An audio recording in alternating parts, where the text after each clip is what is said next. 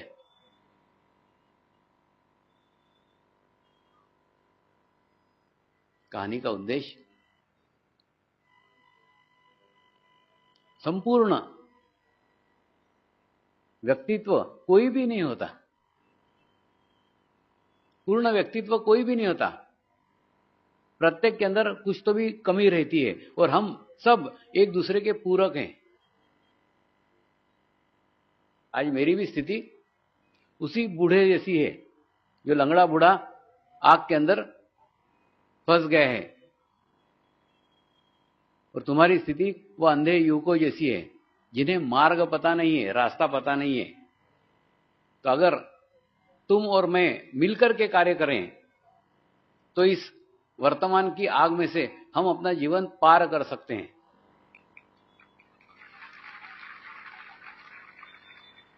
मैंने तो मेरा जीवन जी लिया, जैसा जीना था वैसे जी लिया, जो पाना था वो पा लिया। अब जीने के लिए कुछ इच्छा ही बाकी नहीं रह गई, पाने के लिए जीवन में कुछ बचा ही नहीं रह गया। तो मुझे इस आग से, मुझे इन वर्तमान परिस्थितियों से कोई डर नहीं है, कोई भय नहीं है।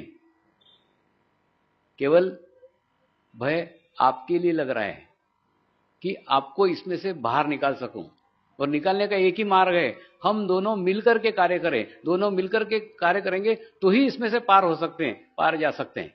तो मुझे आपके सहायता की आवश्यकता है, आपके सहायता के बिना मैं अधूरा हूं। हम एक दूसरे के पूरक हैं। कैसे, वो मैं आपको बताता हूं। हिमालय का समर्पण योग 800 साल पुराना है, और 800 सालों से एक अनुभूति संभाल करके रखी गई है, संजो करके रखी गई है, और संभाल करके रखी गई है कि एक गुरु ने अपने को प्राप्त अनुभूति को संभाल करके रखा, संजो करके रखा, और अपने जीवन काल में मृत्यु के पूर्व किसी उचित शिष्य को वो समर्पित कर दिया। वो ज्ञान, वो नॉलेज, वो अनुभूति समर्पित कर दी, और उसके बाद में उसने उसको संभाल करके रखा, जीवन भर संभाल करके रखा, और जीवन के अंत में फिर किसी दूसरे शिष्य को समर्पित कर दिया। यानी एक गुरु से एक गुरु तक, एक गुरु से एक गुरु तक, ऐसी परंपरा से चला आ रहा है। लेकिन अनुभूति एक समय, एक युग में एक ही व्यक्ति के पास थी। वो उसको संभाल के रखता था और अगली पीढ़ी के लिए पहुंचाता था, अगली पीढ़ी उसके अगली पीढ़ी को पहुंचा देती। तो ये स्थिति वैसी है जैसे कोई किसी को 1 रुपया दे। 1 रुपया देना बहुत आसान है, बहुत सरल है। 1 रुपया संभालना भी बहुत सरल है, बहुत आसान है। और 1 रुपया देना वो भी सरल है, 1 रुपया पाना भी सरल है। तो अभी तक एक गुरु ने एक गुरु को दिया, सरल था, आसान था, सिर्फ 1 ही रुपया संभालना था। एक व्यक्ति 1 रुपया संभालने वाला मिल गया कि काम खत्म। एक उपयुक्त व्यक्ति को वो रुपया संभला दिया, उसने आगे संभाल लिया। अभी तक आसान कार्य था, लेकिन अब यह कार्य आसान नहीं रह गया है। इसलिए नहीं रह गया क्योंकि अब रुपया रुपया न रहा, रुपया पैसों में बढ़ गया है, 100 पैसों के अंदर बढ़ गया है। जब तक 100 साधक एक एक पैसा नहीं संभालते तब तक 1 रुपया संभला नहीं जा सकता। अभी तक जो गुरुओं ने अपनी ऐतिहासिक धरोहर, आध्यात्मिक शक्तियों की धरोहर 800 साल से संभाल कर रख के आप तक पहुंचाई है, और आप तक पहुंचाने के बाद में अब मैं भी मजबूर हो गया हूं, आपके ऊपर डिपेंड हो गया हूं। आपके सहायता के बिना मैं अगली पीढ़ी तक पहुंचा ही नहीं सकता, क्योंकि मेरे हाथ में अब 1 रुपया नहीं रहा कि मैं 1 रुपया किसी एक को दे दूं और यहां से प्रस्थान कर जाऊं।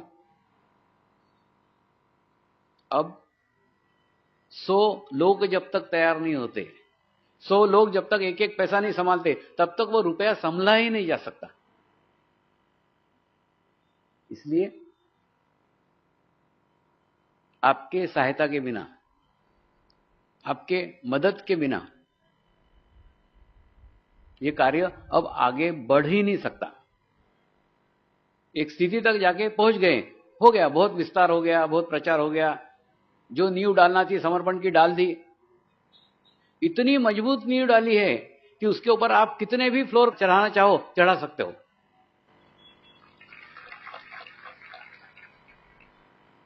तो सब कार्य हो गया, एक मजबूत नींव का कार्य हो गया। लेकिन अब आगे का कार्य आपका है। आप अगर उस कार्य को करोगे, आप उसको संभालोगे, आप उसको वृद्धिगत करोगे, तो आपका तो जीवन पार करोगे ही, आपसे लाखों लोगों का जीवन पार होगा, क्योंकि आप माध्यम बनोगे। आपके माध्यम से लाखों लोगों तक पहुंचेगा, और लाखों लोगों तक पहुंचने के बाद में अगली पीढ़ी उसको प्राप्त करेगी, उसकी अगली पीढ़ी प्राप्त करेगी। लेकिन अब चैतन्य का बूंद से सागर तक का सफर हो गया है। अब सागर से फिर बूंद तक नहीं आएगा। अब अगर संभालने का है, अब अगर इस अनुभूति को संभालने का है, और इस अनुभूति को अगर अगली पीढ़ी तक पहुंचाने का है, तो आपको उसे सामूहिकता में ही संभालना होगा, सामूहिकता में ही ग्रहण करना पड़ेगा, और सामूहिकता में ही ग्रहण करके सामूहिकता में अगली पीढ़ी तक ले आना पड़ेगा। आप क्या बोलते हो, आप क्या पढ़ते हो, इससे महत्वपूर्ण है आप क्या सोचते हो, आप क्या विचार करते हो। उसमें विसंगतियां नहीं होना चाहिए, विसंगतियां नहीं होना चाहिए नहीं। आप जो कुछ बोल रहे हो उसके ऊपर आपका विश्वास होना चाहिए। जब आपका विश्वास होगा तो आप जो बोलोगे वो सत्य बोलोगे, क्योंकि आपका संपूर्ण विश्वास है कि आप जो कह रहे हो वो सही कह रहे हो। जो सोच रहे हो और जो बोल रहे हो उसमें तालमेल है। नहीं तो आप सोच कुछ रहे हो, बोल कुछ रहे हो, तो आपके बोलने का प्रभाव दूसरे के ऊपर नहीं पड़ सकता। इसीलिए सबसे पहले अनुभूति को ग्रहण करो, सबसे पहले अनुभव को ग्रहण करो, और अनुभूति के सहित, अनुभव के सहित अपना अनुभव दूसरे के सामने रखो। लेकिन अनुभूति ग्रहण करने के बाद तभी उसका प्रभाव सामने वाले पे पड़ेगा, क्योंकि तुम सत्य बोल रहे हो। तो ये सत्य बोलता है, सत्य का एक अलग वाइब्रेशन है, सत्य का एक अलग आवामंडल है, सत्य की एक अलग ऊर्जा है। उस ऊर्जा का प्रभाव सामने वाले पे तब पड़ेगा जब आप उस अनुभूति के सहित बोल रहे हो। तो अच्छा अच्छा बोलना अलग बात है, लेकिन उसके साथ साथ अच्छा अच्छा सोचना वो बहुत महत्वपूर्ण है। क्योंकि आप जो कुछ सोचते हो, आप जो कुछ विचार करते हो, उन विचारों से आपका आभामंडल तैयार होता है, आपका ओरा तैयार होता है। फिर आपके शब्द कुछ भी हो, आपका बोलने का, अभिव्यक्त करने का मार्ग कुछ भी हो, कुछ भी तरीके से अभिव्यक्त किया जाए, किसी भी माध्यम से अपना संदेश, अपना मैसेज पहुंचाया जाए, कोई भी मार्ग अवलंब कर सकते हो,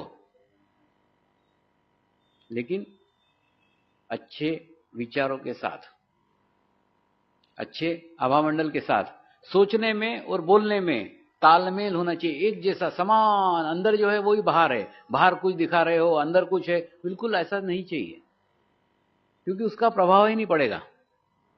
तो ये कार्य आपको सौंपने का मैंने इसलिए निर्णय लिया क्योंकि आपके सामूहिकता के बिना यह कार्य आगे बढ़ ही नहीं सकता। आप बच्चों को अच्छा एजुकेशन दे सकते हैं, अच्छी पुस्तकें दे सकते हैं,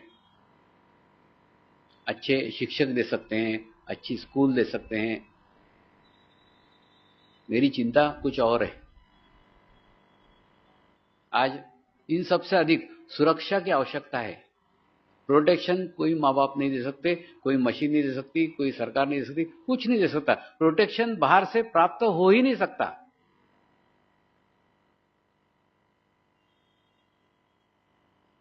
वो सुरक्षा कवच आपको ही आपका निर्माण करना होगा। जब तक आप सामूहिकता में नहीं जाते, जब तक आप कलेक्टिविटी में नहीं जाते, तब तक सामूहिकता का कवच आपको प्राप्त नहीं हो सकता। वो सुरक्षा कवच आपको ही ध्यान करके, आपको ही मेडिटेशंस करके अपने आस पास निर्माण करना होगा।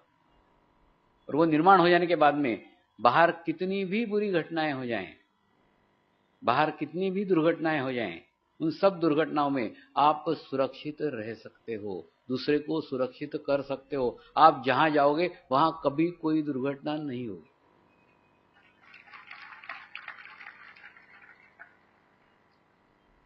ये सुरक्षा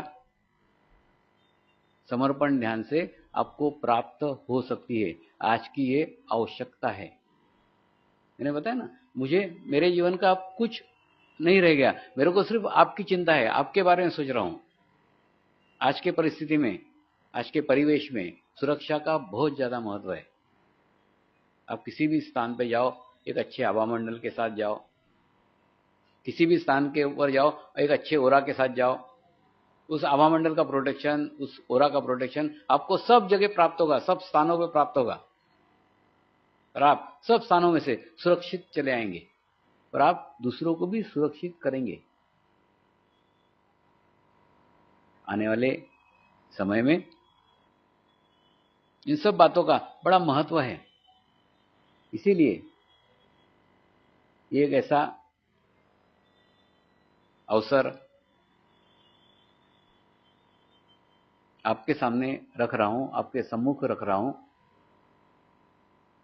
चुनाव आपको ही आपका करने का है। क्या करने का है? आप आपका ही निर्णय करो, आप आपका ही डिसीजन लो। दूसरा,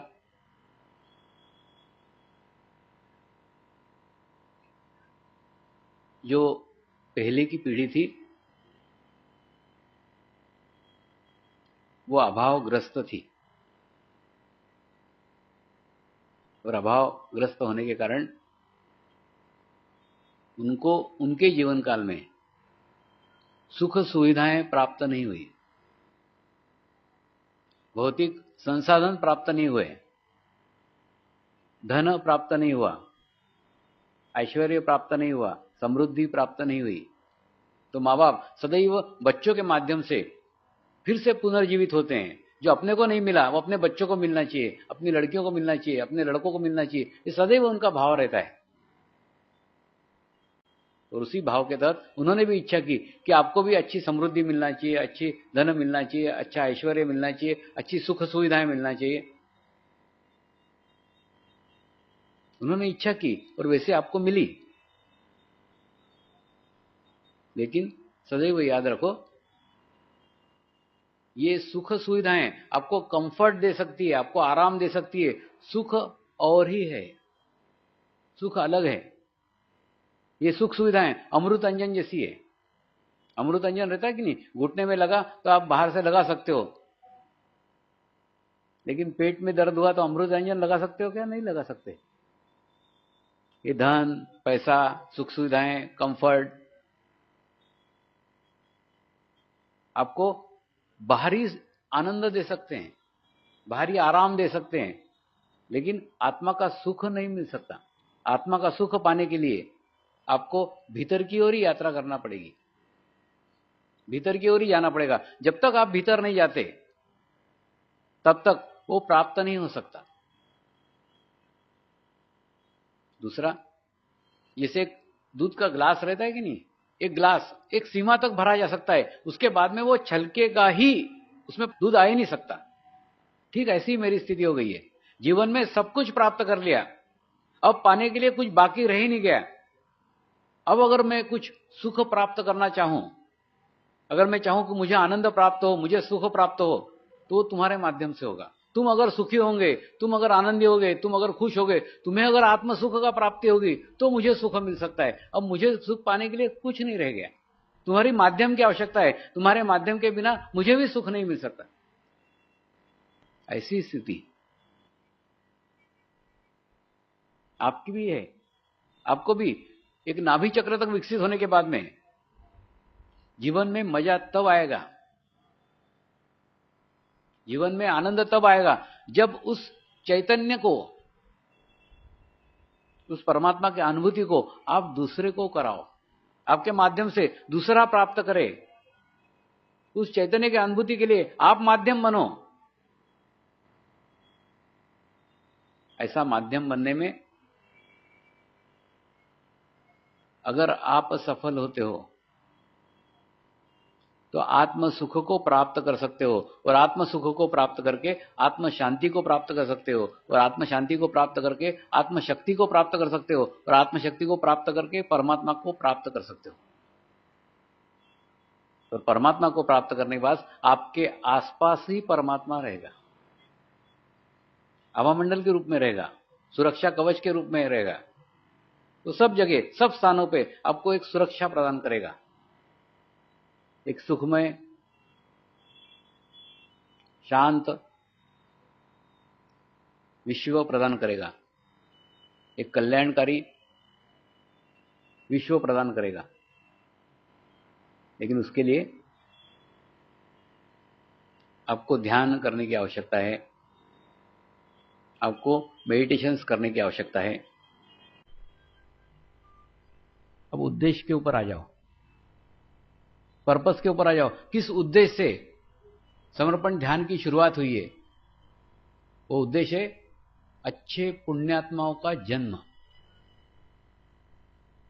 हम अगर अच्छे किस्म के वृक्ष चाहते हैं, हम चाहते हैं कि अच्छे प्रकार के वृक्ष हमारे आसपास होना चाहिए, हमारे समाज में होना चाहिए, हमारे देश में होना चाहिए, हमारे गांव में होना चाहिए, तो अच्छे किस्म के बीज होना अत्यंत आवश्यक है। बिना बीज के कोई वृक्ष संभव ही नहीं है। आप अगर अच्छे विश्व का निर्माण करना चाहते हो, कल्याणकारी विश्व का निर्माण करना चाहते हो, सुखमय विश्व का निर्माण करना चाहते हो, तो उस विश्व के निर्माण की शुरुआत आपको अच्छे बीज से करना होगी। जब तक उच्च स्तर के बीज इस धरती पे अवतरित नहीं होते, जब तक पुण्यात्मा इस धरती पे अवतरित नहीं होते, अच्छे समाज का निर्माण हो ही नहीं सकता। गुरु मां ने 3-3 कुत्ते पाल के रखे हैं, 2 कुत्ते और 1 कुतिया है। कभी आकर आप मुझे मिलना, मैं आपको दिखाऊंगा पूरी हिस्ट्री है वो कुत्ते की। वो कुत्ते का बाप कौन था, कुत्ते का दादा कौन था, कुत्ते का और कौन था, 7-8 पीढ़ियों की हिस्ट्री पूरी चली आ रही। कहां से जर्मनी से कहां आया, अमेरिका से कहां आया, वो अलग करते करते करते करते करते करते ये वो देख के मैं दंग रह गया कि मनुष्य कुत्ता पालने के लिए नस्लें देख रहा है, 7 नस्लें देख रहा है, 7 पीढ़ियां देख रहा है। 7 पीढ़ियों से कुत्ता प्योर है कि नहीं, उच्च किस्म का है कि नहीं, शुद्ध है कि नहीं, मां शुद्ध है कि नहीं, बाप शुद्ध है कि नहीं, उसका मां कौन था, उसका बाप कौन था, उसका नाना कौन था, उसकी नानी कौन थी, दुनिया भर के चर्चा चलते 7 पीढ़ियों का हिस्ट्री है। और 7 पीढ़ियों का हिस्ट्री देके वो बता रहे हैं ये कुत्ता एकदम शुद्ध है, एकदम अच्छी किस्म का है, एक अच्छी स्थिति का है।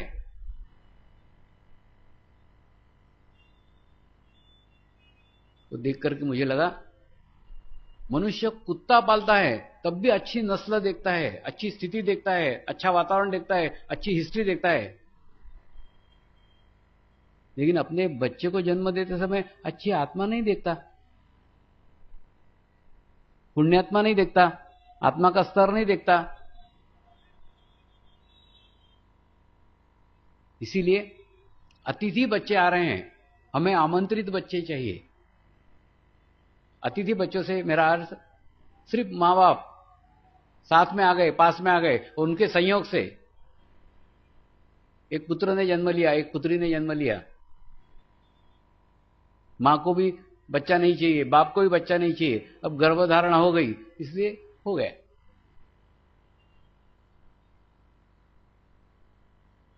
ऐसे अतिथि बच्चे होते हैं। लेकिन अगर मां ध्यान करे, पिता ध्यान करे, और दोनों ध्यान करके प्रार्थना करे, प्रेयर करे उन पुण्यात्माओं से जो इस धरती पे अवतरित होना चाहते हैं, उन गुरुओं के गुरुओं से कि मैं आपकी मां बनना चाहती हूं, मैं आपका बाप बनना चाहता हूं, ऐसी प्रार्थना करे, प्रेयर करे। ऐसी प्रार्थना करके जब पुण्यात्मा इस धरती पे जन्म लेंगे तो वास्तव में आप मां बन करके धन्य हो जाओगी, आप बाप बन करके धन्य हो जाओगे।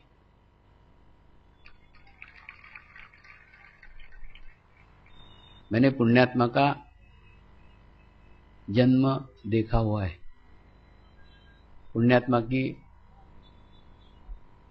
गर्भ की स्थिति देखी हुई है, पुण्यात्मा के स्पंदन देखे हुए हैं, पुण्यात्मा के स्पंदन अनुभव किए हुए हैं।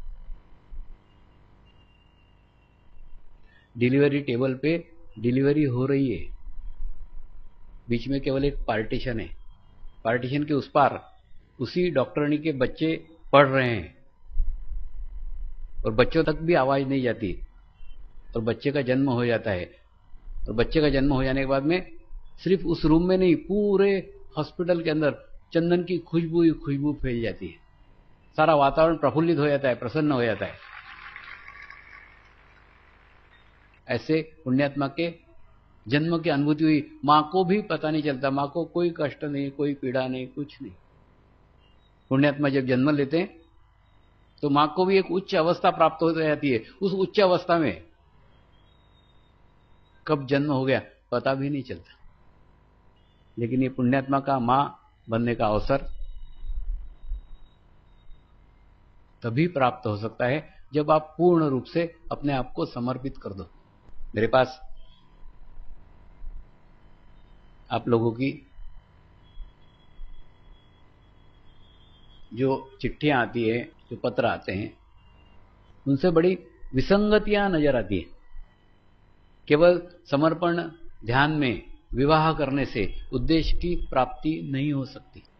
उसके लिए आपका पूर्ण समर्पण का भाव आवश्यक है। कई लड़कियां विवाह करती है और विवाह करने बाद में गर्भधारणा नहीं चाहिए ऐसा नकारात्मक भाव रखती है।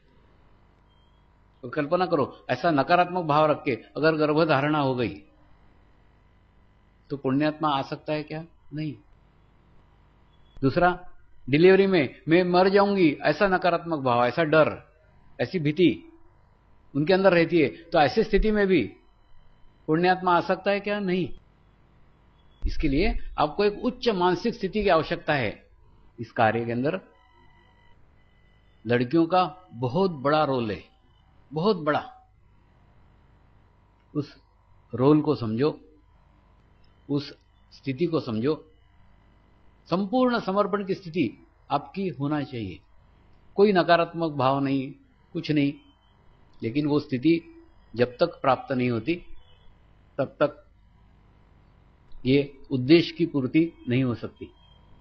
कई बार आपने भी देखा होगा, कई घरों के अंदर एक ही माँ बाप है, माँ अलग बाप अलग नहीं, एक ही माँ बाप है। एक माँ बाप का एक लड़का बहुत अच्छा और उसी माँ बाप का दूसरा लड़का एकदम खराब।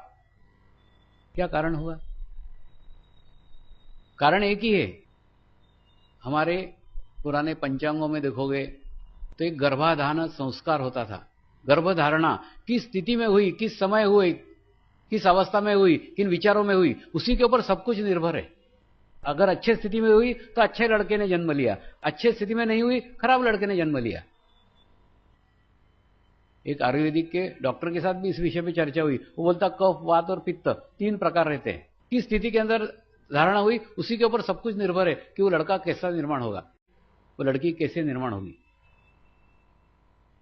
इसलिए केवल वो क्षण की बात नहीं कर रहा हूं, उस समय की बात नहीं कर रहा हूं। आप 2400 घंटे उसी स्थिति में रहो, उसी क्षण में रहो, उसी अवस्था में रहो, उसी समर्पण में रहो। ये मेरी इच्छा है। बन पाए तो एक अच्छे परिवार का निर्माण कर सकती हो। एक अच्छे परिवार का निर्माण करोगी तो एक अच्छे समाज का निर्माण कर सकते हो। बहुत सारी संभावनाएं आपके भीतर छुपी हुई है, लेकिन उस शक्ति को, उन संभावनाओं को थोड़ा अंदर देखो ना, अंतर्मुखी हो ना, अंदर जाओ ना। थोड़ा समय अपने लिए, खुद के लिए दो। थोड़े क्षण पूरे तामझाम को छोड़ करके एक शांति से बैठा करो। आधे घंटे एकांत में अकेले बैठे, अपने आत्मा के साथ बैठे हुए। क्या मैसेजेस आ रहे हैं, क्या संदेश आ रहे हैं, के ऊपर ही सारा ध्यान है, सारा लक्ष्य अंतर्मुखी है, सारा ध्यान अंदर की ओर है। और अंदर से जो अनुभूतियां प्राप्त हो रही है, उन अनुभूतियों के क्या संकेत प्राप्त हो रहे हैं, उन संकेतों को समझने की, उसके मार्गदर्शन को प्राप्त करने की, उस मार्गदर्शन के अनुसार चलने की बड़ी आवश्यकता है। तो समर्पण ध्यान आपको ही आपका गुरु बनाना चाहता है। एक बार आप ही आपके गुरु हो जाओ, सारा मार्गदर्शन, सारा ज्ञान आपको ही आपके भीतर से मिलना प्रारंभ हो जाएगा। यही एकमात्र उद्देश्य लेके, यही एकमात्र लक्ष्य लेके समर्पण ध्यान की शुरुआत की गई थी। और धीरे धीरे ये सारे समाज तक, अनेकों देशों तक, अनेकों लोगों तक पहुंचा है। दूसरा, जीवन में ये मत देखो कि आपको क्या मिला है। दूसरा, ये मत देखो आपके पास क्या है। आपको जो मिला है, आपके पास जो कुछ है, उधर ध्यान न देते हुए आप दूसरे के लिए क्या कर सकते हो, आप दूसरे को क्या दे सकते हो, आपका सारा ध्यान उस ओर होना चाहिए। जैसे उस ओर होगा तो क्या होगा, धीरे धीरे आपका पात्र बड़ा होना चालू हो जाएगा, आपका ग्रहण करने का क्षमता बड़ा होना चालू हो जाएगा। और जैसे क्षमता बड़ा होगा आपको मिलना स्वयं ही हो जाएगा। आप जो देते हो ना, वो देने की प्रतिक्रिया मिलना है। अगर दोगे नहीं तो मिलेगा नहीं। आध्यात्मिक क्षेत्र में आपका मिलना उसी के ऊपर निर्भर है कि आप क्या देते हो। जितना बांटोगे उतना ही वृद्धिगत होगा, लेकिन आप कितना बांटते हो, कितना देते हो, उसके ऊपर ही आपका मिलना निर्भर है। इसलिए मिलने की, ग्रहण करने की, प्राप्त करने की सोचो ही मत, प्रयास ही मत करो। आप सोचो क्या दे सकते हो, क्या कर सकते हो, क्या किया जा सकता है। आपका सारा ध्यान उस ओर होना चाहिए। तो जैसे होगा बाकी सब खुद ब खुद आ जाएगा, क्योंकि ऐसे भाव से आपका पात्र बड़ा होगा। और पात्र बड़ा होगा तो चैतन्य का स्थिति बड़ा होगा, चैतन्य का स्थिति बड़ा होगा। ये बाकी सब चीजें ऐसे ही बाय प्रोडक्ट है, वो तो ऐसे आ जाती है, उसके लिए कुछ नहीं करना पड़ता। दूसरा हमारे आसपास क्या हो रहा है, हमारे आसपास कैसा वातावरण है, सकारात्मक लोग है कि नकारात्मक लोग है। इधर कुछ भी मत देखो, आप ये मत देखो कि अंधेरा कहाँ तक है, आप अपना दिया जला लो। अगर आपको इस विश्व में कुछ बदलाव लाने का है, विश्व में कुछ चेंज लाने का है, तो उसकी शुरुआत आप अपने से करो। दूसरे के दोष देखना बंद कर दो। दूसरे के दोष देख के आपका कुछ भी भला होने वाला नहीं है। अगर आपको आपकी प्रगति करने का है, आपका प्रोग्रेस करने का है, तो आपको अंतर्मुखी होना पड़ेगा। अपने दोष देखो, अपने दोष दूर करो और चित्त को नियंत्रित करो। चित्त सशक्त करना ही काफी नहीं है। चित्त सशक्त करने के साथ साथ नियंत्रण भी अत्यंत आवश्यक है। नियंत्रण भी होना ही चाहिए। सशक्त थोड़ा कम हुआ चित्त तो चलेगा, नियंत्रण में होना ही चाहिए। ये दोनों बराबर बराबर बराबर होना चाहिए। और ये तभी हो सकता है जब आप सामूहिकता में जाओ, जब आप कलेक्टिविटी के अंदर जाओ। सामूहिकता के साथ जुड़े हुए होना चाहिए। मैंने मेरा अस्तित्व सामूहिकता में बांट दिया है, अनेकों में बांट दिया है। 1 रुपए से 100 पैसे हो गए। अब 100 पैसों के साथ आप रहोगे तो मेरे साथ रहोगे, मेरे को अकेले पकड़ के कुछ नहीं हो। शांति पाठ करेंगे। ओम द्योः शांति अंतरिक्षगम शांति पृथ्वी शांति रापः शांतिरौषधयः शांति वनस्पतयः शांति विश्वे देवाः शांति ब्रह्म शांति सर्वगं शांति शांतिरेव शांति क्षमा शांतिरेधि। ओम शांति शांति शांति सर्वारिष्ट सुशांतिर्भवतु। नमस्कार करेंगे।